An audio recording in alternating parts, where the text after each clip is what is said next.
ఆగండి కొంచెం చెప్పు. My name is Venkata Prasad from Tuni.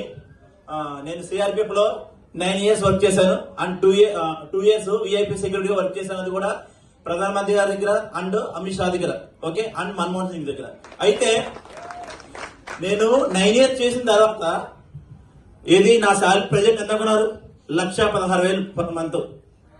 1,16,000 per month. ఇప్పుడు జాబ్ రిజైన్ చేస్తాను. జాబ్ రిజైన్ చేసినప్పుడు కూడా నా కర్మ 51,000 పే చేసి వచ్చాను. ఇప్పుడు ఇంకా 29 సంవత్సరాలు ఉంది. అంటే ఒకసారి చూసుకోండి, నేను స్టార్టింగ్ నుంచి కూడా నాకు వచ్చిన సాలరీలో అంటే నాకు ఏదైతే ఇప్పుడు హెడ్ కానిస్టేబుల్ నేను జాబ్ వచ్చిన తర్వాత ఏం చేసామనంటే వచ్చిన ప్రతి జాబ్ మళ్ళీ అప్లై చేసాం. ఎందుకోసం? ఎందుకంటే ఫ్యామిలీకి ఇంకా ఎక్కువ ఎక్స్టెండ్ చేద్దాం అని.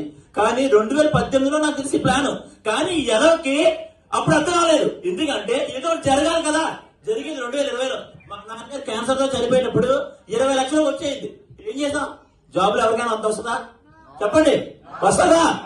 కానీ ఎలా జరిగింది అప్పుడు అర్థమైంది 2020లో. బాబు నీకు ఒక ఆపర్చునిటీ ఏడ్చుంది, ఇప్పుడైనా రా అన్నారు. వచ్చింది, విజయోగించుకున్నాం. హీరో ఎక్సలెంట్ గా 6 టీం క్రియేట్ చేస్తున్నాం, డైమండ్ అవ్వబోతాం. చాలా మంది అంటే సారీ ఎవరేమనుకోవద్దు, చాలా మంది బుర్ర ఎలగదన్నమాట. ఇప్పుడన్నా బుర్ర ఎలగండి. ఎందుకంటే గ్రేట్ అవకాశం. ఇలాంటి ప్లాన్ కానీ, ఇలాంటి గ్రేట్ మెంటర్స్ కానీ, ఇలాంటి గ్రేట్ సక్సెస్ఫుల్ అప్లైస్ కానీ ఎక్కువ ఉంటారు. 1 and only షేక్ షాప్ లో అలాంటి గ్రేట్ నాకు మా మెంటర్స్ ఎవరు చెప్పలే జాబ్ మానేమని నాకు అనిపించింది రియల్ గా.